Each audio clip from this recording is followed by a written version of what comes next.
Seems like the storm is kind of wimped out here at the end. We didn't really see much more snow since I stopped shooting this morning.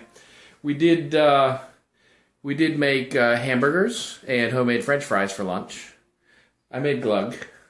The kids watched several episodes of Blue's Clues, and we're just getting suited up to go out, play in the snow a little bit, and well, I'm going to clean the cars off and get ready to go to work tomorrow, because although the school system has closed school for the day, I'm pretty sure that my work is not going to cancel, and we'll send the kids to either daycare or to snow camp and get on with our lives here in the beautiful Northeast.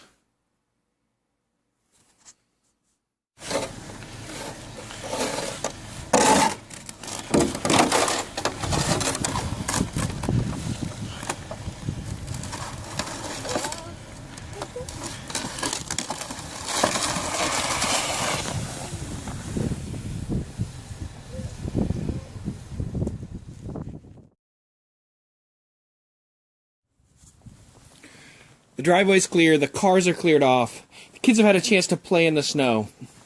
Blizzard of 2015. I declare victory. Na na na na. Na na na na. Hey, hey, hey. Goodbye. Na na na na na na. Na na na na na na. Na na na na na na. Goodbye.